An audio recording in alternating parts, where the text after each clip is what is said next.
In this question, you have to identify the amino acid derived hormone. Option A, epinephrine.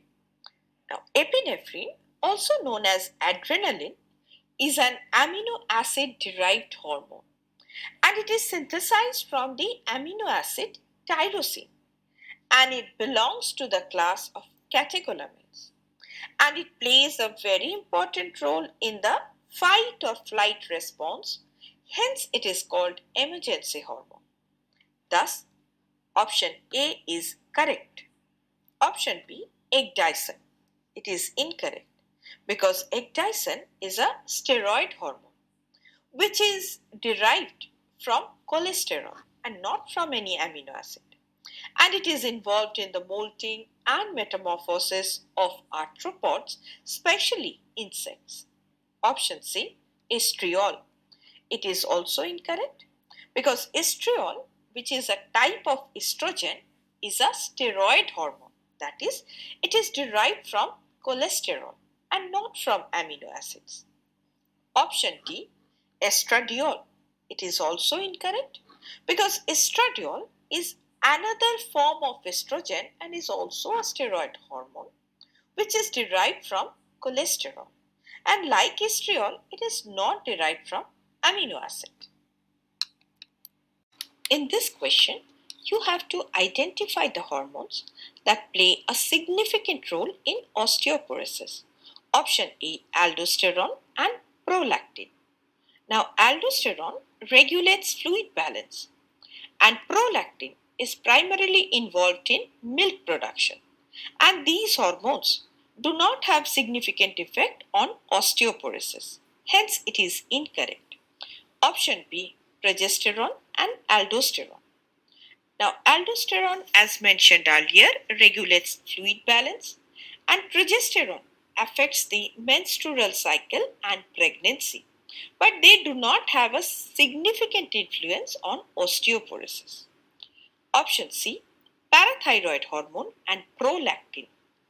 Now, parathyroid hormone can influence bone reabsorption and is linked to osteoporosis. But the primary role of prolactin, as stated earlier, is the production of milk. Hence, this is also incorrect. Option D, estrogen and parathyroid hormone. Now, estrogen promotes the activity of osteoblast and inhibits osteoclast. So, in an aging female, osteoporosis occurs due to deficiency of estrogen because estrogen is essential for maintaining the bone density and decrease in the estrogen, especially after menopause, is a major risk factor for osteoporosis. And regarding parathormone, it promotes the mobilization of calcium from bone into the blood. Hence, this is also known as hypercalcemic hormone. And excessive activity of parathormone causes demineralization, leading to osteoporosis. So, both these hormones play a significant role in the development and progression of osteoporosis.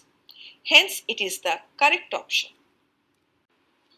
In this question, you have to match the components given under column 1 with that of column 2. Now, insulin is a hormone produced by the pancreas, by the beta cells of islets of Langerhans. And its main role is to regulate the blood sugar levels by facilitating the uptake of glucose into cells for energy production or for storage. And insufficient insulin production can lead to diabetes mellitus, which is characterized by the rise in blood glucose level. Thus, A matches with 5. Now, thyroxine, which is also known as T4, is a thyroid hormone and it is mainly responsible for various physiological processes such as metabolism, heart rate, then brain development, bone health, and so on. And the abnormalities in thyroxine can lead to conditions such as hyperthyroidism, for example, Graves' disease, or hypothyroidism, For example, simple goiter. Thus, B matches with 4. Now, corticoids, for example, cortisol, aldosterone, are steroid hormones produced by the adrenal cortex. And cortisol plays a very important role in the body's response to stress, to immune function. And aldosterone regulates electrolyte balance, especially sodium and potassium levels. And deficiency of corticoids can result in Addison's disease. Thus, C matches with 1. Now, acromegaly is a disorder which is caused by overproduction of growth hormone by the anterior pituitary. And it leads to excessive growth of bones and tissues, particularly in the hands, in the feet, and in the face. And the characteristic feature can be enlarged hand, feet, and facial features. Thus, D matches with 3. Hence, the correct answer is option C. Question: you have to choose the option that represents how the steroid hormone influence the cellular activities. Option A, by changing the permeability of the cell membrane. Now, steroid hormones do not directly change the permeability of the cell membrane. Instead, they enter the cell, they interact with the internal components, influencing gene expression and protein synthesis. Hence, it is incorrect. Option B, binding to DNA and forming a gene hormone complex. Now, steroid hormones, being lipid soluble, easily pass through the cell membrane and bind to specific receptors, intracellular receptors. The hormone receptor complex then binds to and influencing protein synthesis. So, this is how steroid hormones exert their effects on cellular activities. Hence, this is the correct option.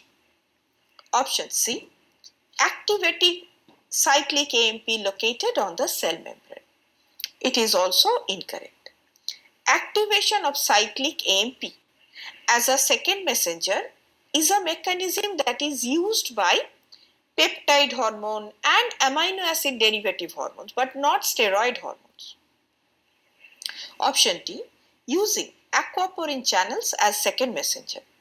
It is also incorrect because aquaporin channels are involved in water transport across the cell membrane and are not used by second messenger